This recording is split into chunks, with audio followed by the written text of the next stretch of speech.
Hello, everybody, and welcome to Witcher Bloodletting, Session 11, Bloodlines. How's everybody doing today? Pretty good. I timed that hiss perfectly. Pretty good. You know what's funny about that phrase, pretty good, is literally every time I ask my daughter, Rory, how's your day going today? Or, how was your day, Rory? Or how you doing, Rory? Her response is always, pretty good. Like, it's just like cheerful, like, whoop. It's like this cute little... Anyways, I'm just saying that that you, sir, remind me of my daughter. Take that how you will, and we'll leave it there. So, I'm not sure how to take You know, in a way, we're all Scott's daughter. That's a really weird way. But, okay, let's get back into what happened last week. Last week, you were standing on a cliff, and there were bad guys at the bottom of the cliff. And you're like, yeah, how am I going to do this? And you're like, let's jump. Like, oh, you get a spell to help us out? Not yet. What? Not yet. Remember the last time you tried to not yet? Yeah, but that's you meta knowing that, not in-game knowing that, so don't bitch, you trust me. No, my character doesn't trust you anyways. Nudge. And then, magic, it worked! Push action. Magic, it worked! And then you guys get to the bottom, and they start shooting you on your way down, and you get there, whatever fight's happening, and Tal looks like a total boss. And then Bran gets pwned. Oh, wait. You guys teleport all over different worlds, same world, different times, who knows? For a little bit. You come back to Tal cleaning up the fight, and then it's all said and done. Like, it was just like this crazy thing where I honestly think Tal took care of everything. Am I wrong? Okay. I mean, I kind of feel like Bran is MVP for getting stabbed, taking one for the team, and then literally poofing everyone away to safety. Yeah, and then making sure the heal. fight ends. He literally healed himself, then took a nap. It was pretty funny. So Basically.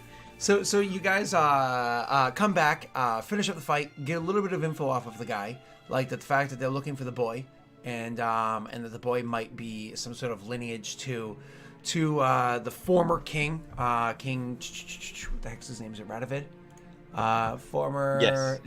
Radovid of Redania. And, But which Radovid? The most recent one, Radovid V. So you find that out, and then you carry that information with you all the way back to the Dwarven camp, the skeletal camp, where you meet up with Bastion again for after a long while. Every kind of like shares information, does a little bit more training, speaks to the actual dwarf there, who says, "Oh, I can tell you, I can confirm that there's a rumor about this." And that's about all I can do. And so you're like, okay, let's go and speak to Malvoon. And so you literally are heading back to the city to speak to Malvoon. Now, when I say the city, the specific city I'm referring to is Curious. So I think guys, we're glossing over the most important detail here. We got Leonard to swear the baby who is just born and call him a bastard. that did happen. I don't think He's Leonard was not very upset happy. about it. He was maybe upset in the moment, but that was more of like farce upset. He's more upset that Bran put him in that position than he is actually being in it.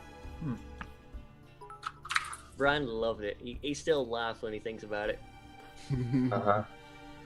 So so you guys are now making your way to Curious, and it was a relatively easy trek. As I had said beforehand, it's a better part of a day. It's a very quick trek to get from like the river to the city, but you have to trek from the Dwarven camp to the river, then along the river to the city. The first time you made this trek, it was a bit longer because you didn't know where you were going. But now that you know exactly where you're going, I believe Leonardo has actually made this trek several times now because he actually came back here to get supplies, to head back out there, So it's actually a relatively easy travel for you because it's more of known lands. And so you make your way back to Curious. The big question I have to ask is, did you want to head back there, like overnight travel to get there for the morning, or morning travel to get there for the evening? Morning travel, in my opinion. Yeah. Now, are we talking like before dawn to get there for like late afternoon, or just morning for the evening? Probably morning, like eat, and then like get on our way. Yeah, So I don't think we're in. Sorry, messy. So when you guys get back to the city, it is going to be evening time. So the sun isn't quite set yet. It's because it's not like super cold in this region or anything like that. It's not winter time. So the sun isn't set yet. Okay, it's Tilde Witcher. That's what it says. Do you want Tilde Eberron or Tilde Witcher? Oh, do I literally just have to? Use Tilde Witcher. Yeah. There you go. So Tilde Witcher. No, okay, you tilde both sides. No, it's Silencio. Oh, this is fun. Sorry, this is. I got it. I got it. This I is got it. struggling. I'm getting there. I lost my tilt. This is struggling on the Twitch chat. So anyways, you guys get back there, and like I said, the sun's going down, but it's not like it's completely down yet. And you are entering through the north gate. And the reason why I'm asking timing, is because of the fact that it's the north gate, which is like the wealthy region. These doors actually lock completely, versus like the more mercantile gates, the less wealthy areas, where they'll actually like let people in, and there's guards to watch it. So when you guys approach, the guards are clearly getting ready to start closing this up. But you've been through here before, and you all seem like a fine sort. There's nothing like seems off about you. Didn't we come in the south gate? You come in the north gate because the river's to the north of you. It's to the north of the city. Yeah, but first time we came in. Oh, the south. first time. Yeah. Yes. So you're heading back when you first left, you went through the north. So you guys come back in, and like I said beforehand, you're inside that more wealthy area. Now, now that you're back in the city and you've done this whole travel and everything, do you just kind of like want to get yourself an inn? So you can have like a nice comfortable bed to stay in and work on things tomorrow? Or do you want to try to find Malvoon immediately? Just get an inn. Yeah. Yeah, we only know where to find Malvoon in a shop. Okay. So you guys just come back, you find yourself a nice inn to crash the night. I imagine, Bran spends some time sitting down in the tavernish area, maybe drinking a lighter, like a grog, like a watered down drink, reading over that book a bit more that he's been studying. I imagine that, Lennar just kind of like watches after things, checks posters, looks for jobs and the like, which you can get to in a little bit. I imagine Tal also has like a beer or 7, because, he's an alcoholic, and then crashes. And I imagine Bastion kind of pushes the envelope a little bit and does a little bit of carousing.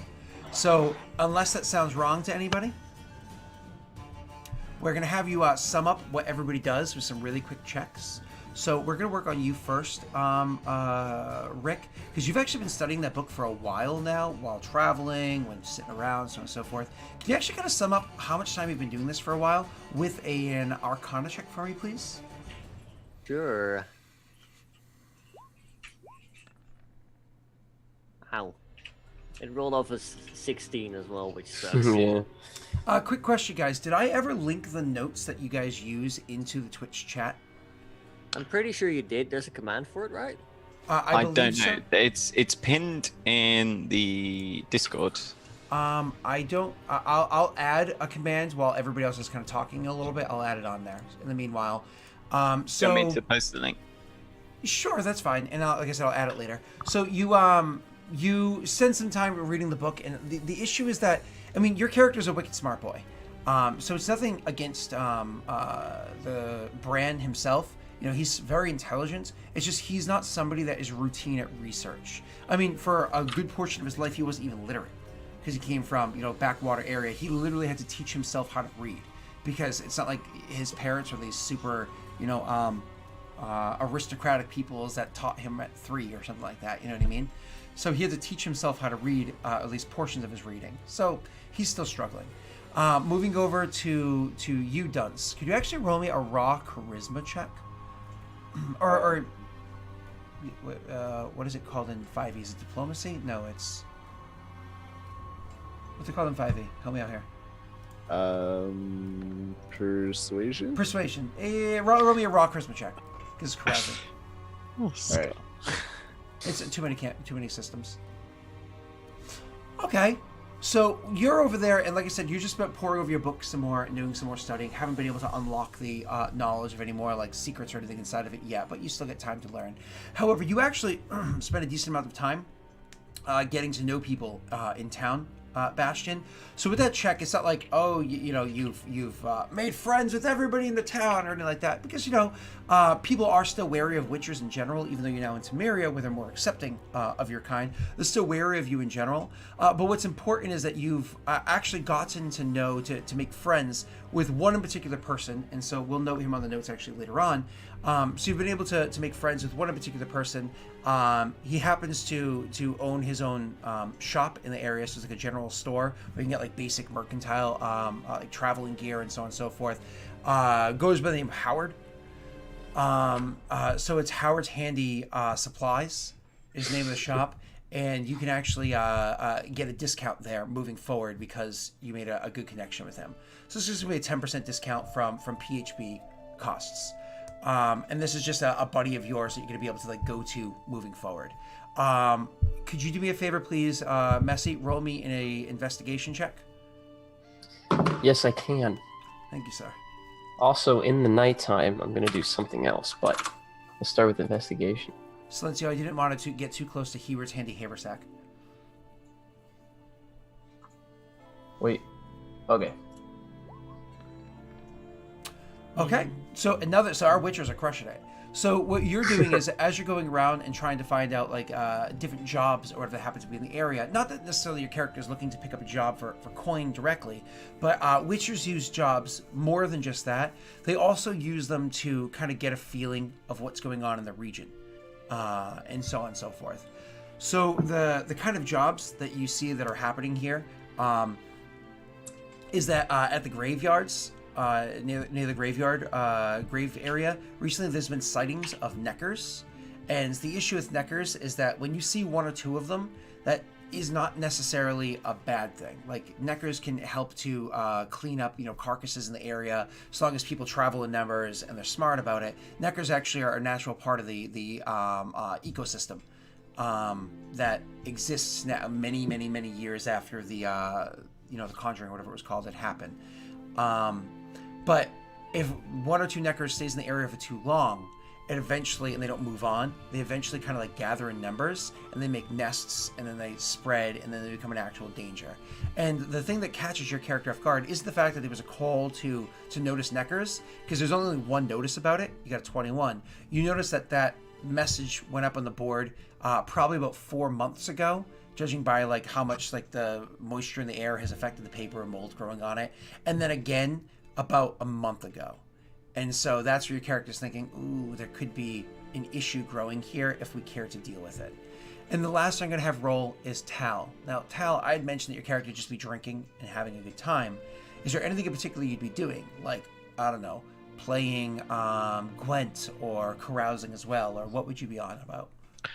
I think he'd probably start the night him drinking alone. Like some hard spirit, like Temerian rye or something. And then maybe when it gets a bit more drunk, he goes for some dice, potentially gets mad, and then falls asleep, pissed. If you want to do dice poker, which actually I loved that game when I first played Witcher 1 and 2. I love the dice poker game. That's actually an even simpler, because we have super simple basic rules for Gwent. But if you want to play dice poker, that's even easier. It's literally just a D20 roll to see how it comes out. And because it's we're going to do almost like a rock, paper, scissors format for pretty much all the gambling styles that we do. We're going to do you v me for 3 rounds to see how it plays. And I'll actually open roll this for you. So it's dice poker. You could actually choose your attribute if you explain how or why that's the attribute you would use. Right. I was going to use sleight of hand. He's going to cheat. Okay, then... Wow. Just not one of the dice slightly.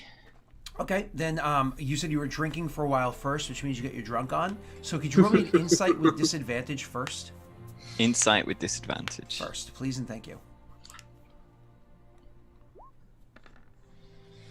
Okay, not bad. So this insight was for you to kind of like look about, and obviously there's people gambling. They're playing, Gwent. They're, not many people. Gwent isn't like super crazy popular. Everybody has a deck and plays, right?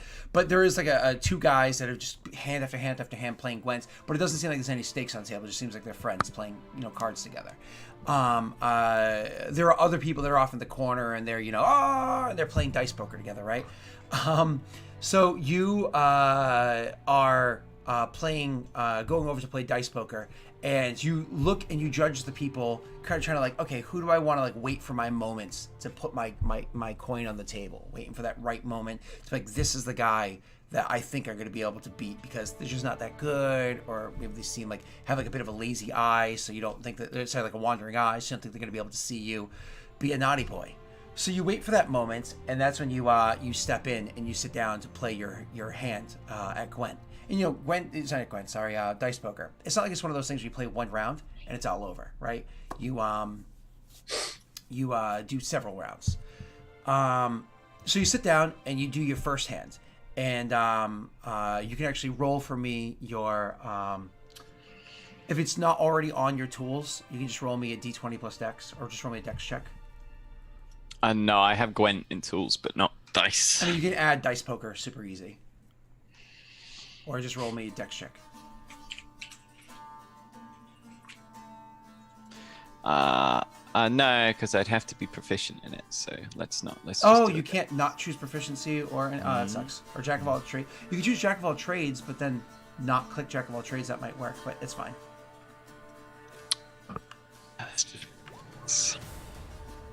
Oh.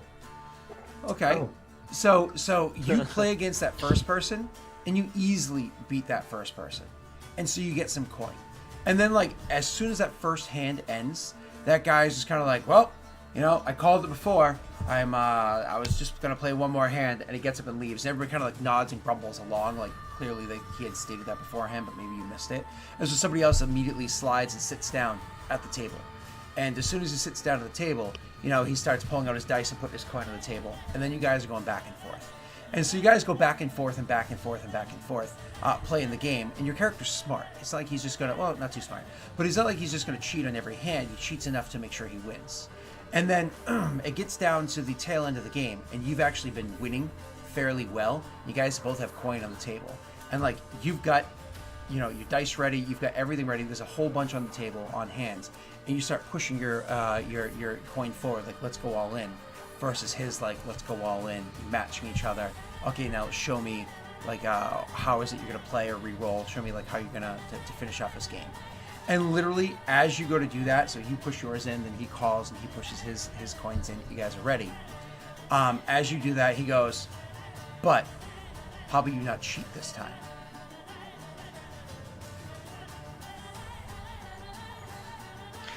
Oh, well, that's a nice result of a natty 20, isn't it? I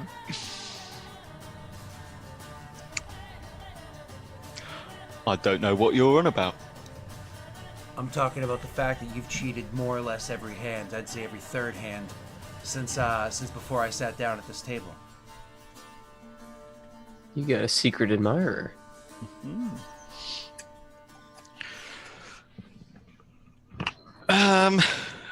Every third hand, and you think that's more or less every hand, do you? Considering I've cheated none. So I've cheated every third hand. I'm winning, slightly. You think that makes me a cheater?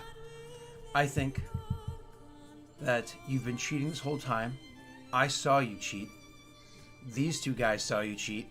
Two guys behind him nod. And so, I'm willing to let this play fair. We play a new hand with these stakes. If you cheat, you die. All right, but I wouldn't try and knife me or anything. I'll kill all of you. All right. He laughs. A whole bunch of other people laugh too as you like make this claim of you're gonna kill there's a whole bunch of people around watching this like game that's been matched up. So this was gonna go slightly differently, but because you rolled a natty 20, I'm gonna be nice to you because it's a natty 20 versus a fumble. You're gonna roll me a flat d20 because you can't use your dexterity. Oh no, you can use your intelligence or wisdom. Your call. Yeah, I'll use my insight. I've been playing a load of rounds with this guy, right?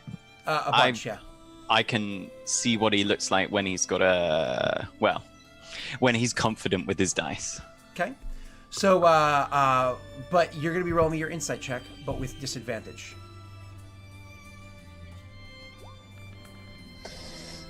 Oh. And so now I'm gonna use my roll. Plus,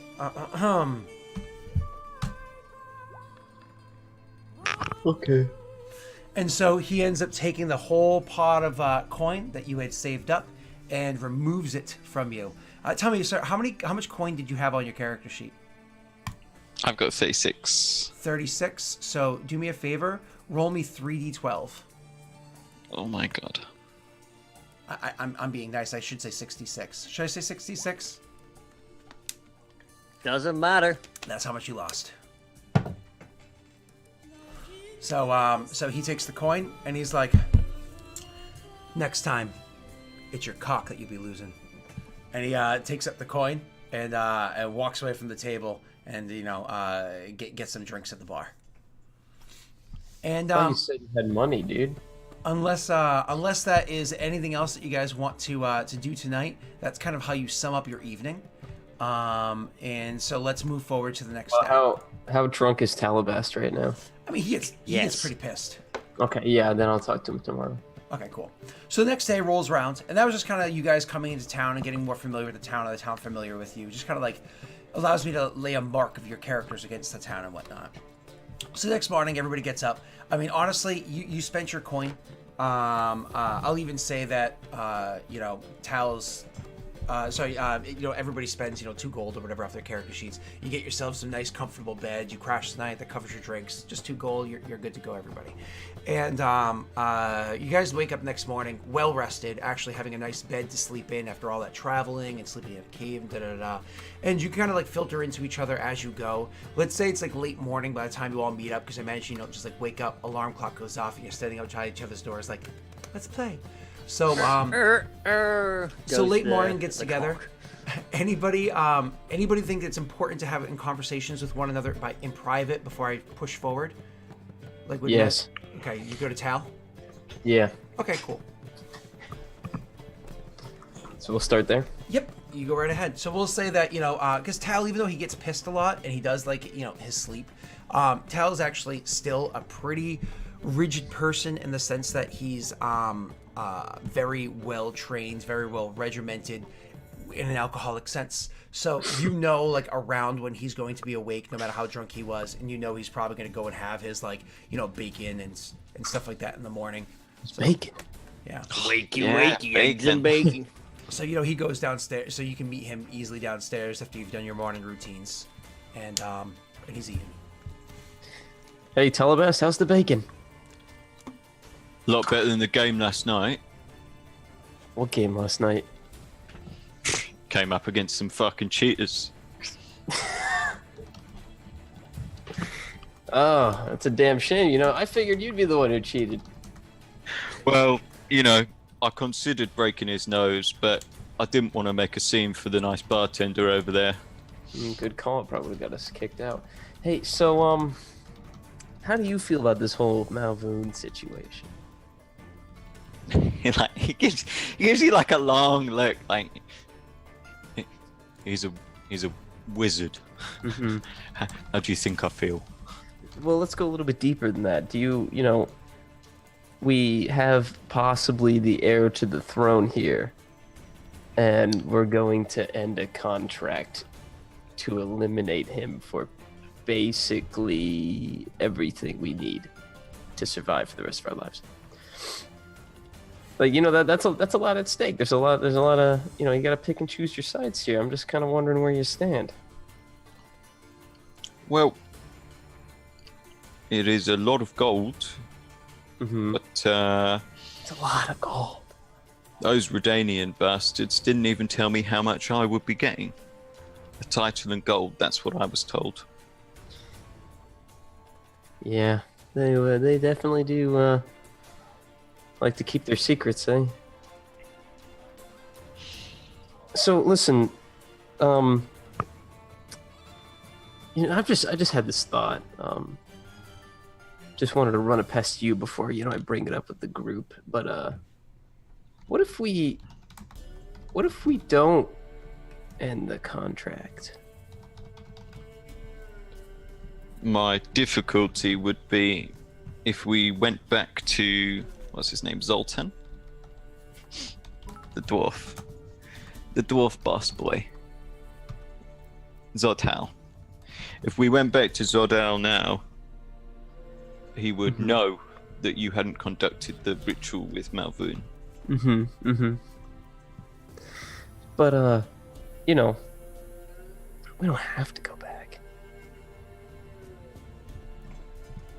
I see.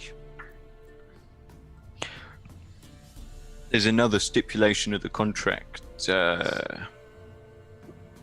We would have to fight in a battle in the main Scoia'tael camp. If there was one, yes. I've made friends there, and I'd rather not see Brelka hurt. It's, she's a good woman. She doesn't deserve that again. Brelka. After what happened to her. That's Zoltan's daughter, right? Yeah, the chief scout. Mm-hmm. The one who stopped that tosser from shooting me. Right. So you care for her. Yeah, That's it. she's my friend. Okay.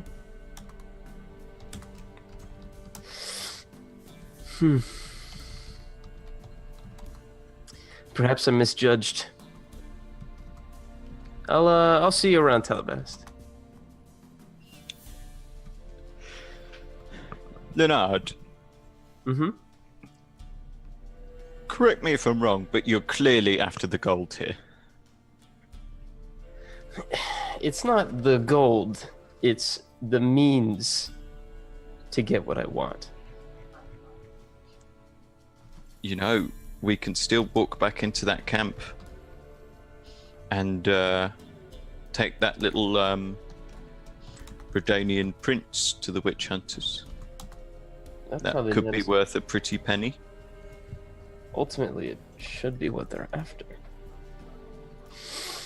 We don't have to reveal the location of the camp then.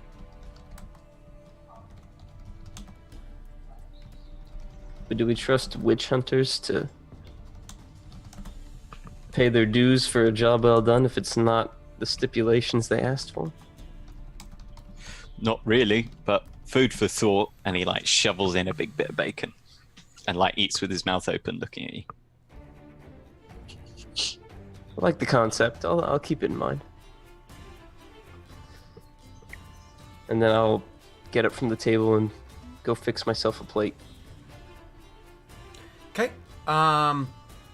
So it's funny you say fix your plate, because I actually almost imagine it's one of those things where, because this is an inn, not just a straight tavern or whatever it is. So it's kind of almost continental breakfast style, with just have a whole bunch of shit that they do. Now it's important to note that he was talking about the bacon, better than last night's game.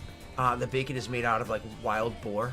You know what I mean? It's not like they have good farm-raised pigs here or whatever it is, because it's cheaper stuff. So I don't know if you've ever had like Texan wild boar meat, but it's absolute garbage. Why am I eating this? So nothing but cereal bars on the road or whatever, trail mix. Yeah. So I mean, it's an upgrade from what you've had, but it's not good. So anyways, you eat your meal, you get your proteins in and whatnot. So I think it's actually kind of funny, because I think it's actually listed in the books that witchers eat a lot of food because of their metabolism. And so I haven't taxed you guys with the monetary costs of that, because you guys actually have really good survival skills. So I imagine you hunt and stuff like that along the way. But witchers eat 5 times the calories of a normal person of their build and athleticism. So anyways, so you guys are, time passes, everybody joins together. Unless there's any other important conversations to happen, we're just going to kind of flash forward. And I imagine everybody's looking to meet up with Malvoon, so you can have that conversation with him. Correct? Cool. So meeting up with Malvoon is relatively easy. you just need to make a very simple investigate or persuasion check. Sorry, perception check. So you can roll me with advantage, Messy. And who's the most perceptive person? I think it's actually Tal, isn't it? Potentially. I So- don't know. What are So you? wisdom modifier? Yeah. Are you rating off like passive or? I'm I'm 13 anyway. Yeah. So roll with advantage, both you guys, because obviously both being assisted by everybody and For perception? perception and investigate. So again, I mean, Oh, I'm supposed to roll you're investigation? fine. It doesn't really matter. So you're fine. You guys both easily find him. You know what I mean? So like the group easily notices Malvoon, and because you know who he is, you spot him across the way. He actually, funny enough, because like with that 22, you spot him long before he spots a lot of you. So do you all like just approach him? Like how is it you get his attention?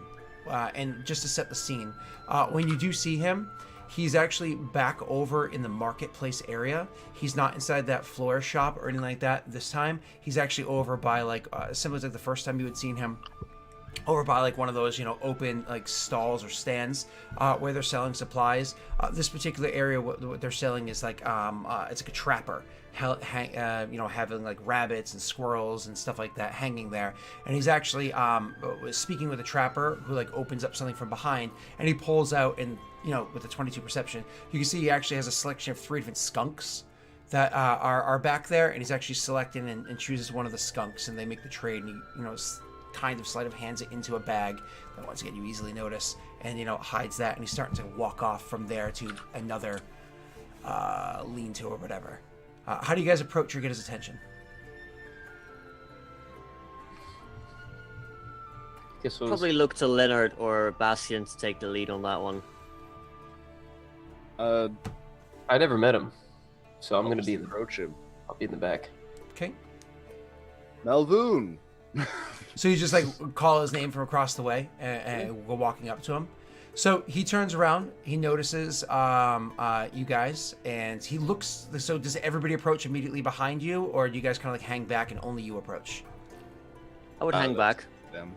Okay. Bad approach. So Tal's I've got a big just smile like on my he's face. not really with it. He's just like absent-mindedly following Bastian because he's the biggest I'm boy. looking very friendly right now. I'm like, yep, and Leonard hangs back too. Mm-hmm. Okay, so if the two of them hang back and the two of you guys approach, he kind of like looks about, sees the group of you. He'd never met Leonard before, but he knows Bren. And he never met Tal before, but he knows Bastion. So he kind of sees like that you guys kind of break off from one another and you go walking. So he gives you like a friendly, like a half wave, and then gestures with his head to follow with him, and he walks off to go over to like another market spot. And this one that he's going over to, where he's clearly making some sort of a purchase, happens to be a spot where they're selling like potteries. And these aren't like, oh my god, fine pottery. It's one of those things where nowadays in the modern real world, you would see it as like, oh, there's this trendy, messy looking pot that somebody totally handmade, and otherwise you would think it was garbage if it wasn't trendy nowadays. And so he's like looking at pottery that just happens to be low grade that's over there. So you approach, and as you like come up to him, and you probably say his name again, he turns to you and says, Bastion, pleasure to see you.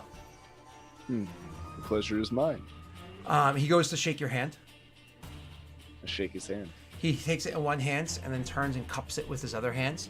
You can see like his eyes for a moment like roll in the back of his head, and it lasts very, very quickly. It's just that you're a perceptive person that you see it happen. Tal may not have noticed it because he's kind of taking in his surroundings at the same time, and then a little bit of a smile comes across his face, and he says, "I believe the pleasure is both of ours." He looks into the supplies and says, "Were you looking to get any of these?" Gestures into the pots. Not unless you think I should. He thinks for a second and then actually looks to no, that's on brand, so it doesn't matter. He thinks for a second and he says, "We might not need them. It depends on how other things go." And he just kind of like waves to the shop owner. There's clearly like some sort of acquaintanceship between the two of them, and then walks off with the two of you. Now I imagine the other two give like a wide berth, but trail behind, a good bit, like not anywhere near close enough to maybe hear. And when I say maybe hear, I'm just saying that because I know Leonard is like super good at hearing, so he might be able to listen. how far back would you guys trail? Like a few 100 feet or like 100 feet? I was thinking more like 20. Oh, okay, so like fairly obviously trailing. Okay. Yeah, like I'm part of the group, just in the back of it. Okay, cool. So the two of you are trailing back like that. My apologies. Excuse me.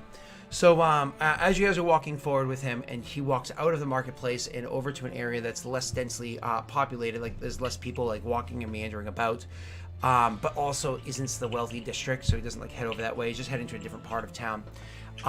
No back alleys. He starts talking with you, and he says, "How did things go, other than clear successes when you were over, at the camp?" Everything was well enough. I enjoyed myself quite a bit while I stayed, and the others did their thing. He looks to Tal and looks back to you and says, "You often split up as a group?" We didn't have a choice. Only when the DM allows it. I was collateral. Huh. Understand. So he then leads you guys down to, it's kind of like conversation's broken up a bit. It's not like it's like this smooth conversation. He ends up leading you down to not quite a back alleyway, but around behind of a building, and goes over to where there's like a bulkhead access to a basement. Not all buildings have foundations with basements in it. This particular one does. And he opens up the bulkhead access, and you guys go down below. It's like a low ceiling, and so he gets like the middle area of it, and it rises up that everybody can stand comfortably. Once you guys are comfortably down there and out of earshot of like the rest of the city, do the other two of you go into the bulkhead as well, or do you hang outside of it? I'll follow. Yeah, did he like gesture for us to come in? He didn't, but he was the first to go down there. The others, follow behind him, so you easily would have caught up before even the third person went in. Yeah, I guess I'll go down. Okay. And I imagine you shut the bulkhead behind you because I just realized it's on your face, Doug. Sorry. I imagine the rest of you guys, you shut the door behind you because you weren't raised in a barn. So you head down there, and once everybody's kind of joined together, he says, "Then I imagine we have much to talk about. First things first, then. When we first met, you were looking for me because you were looking to make purchases. I imagine there were wares that you were hoping to buy." I'm hoping to do some perusing and see if there was anything interesting there, yes. Well, it's not like I have a shop here that I run, and I keep my supplies open to everybody. As I was saying before, I have limited supplies of what I can do. But, before I start making offers to you, I suppose that I should ask, where is it that you intend to go?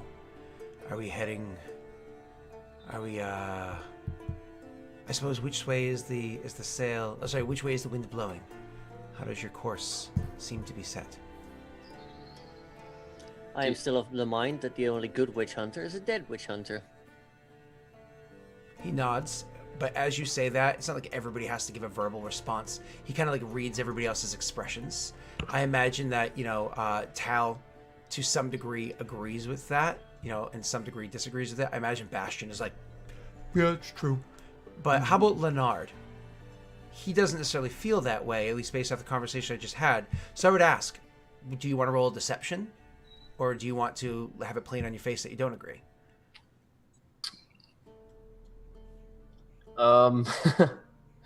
Yeah, there's no,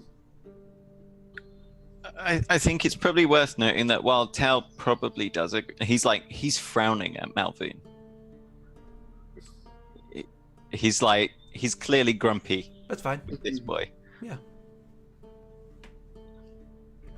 Yeah, I think I'm kind of in that same mindset where I think from the moment he's seen Leonard's been like visibly frowning. So it's not like the frown's any bigger or smaller. Like he's been thinking this through in his head a lot.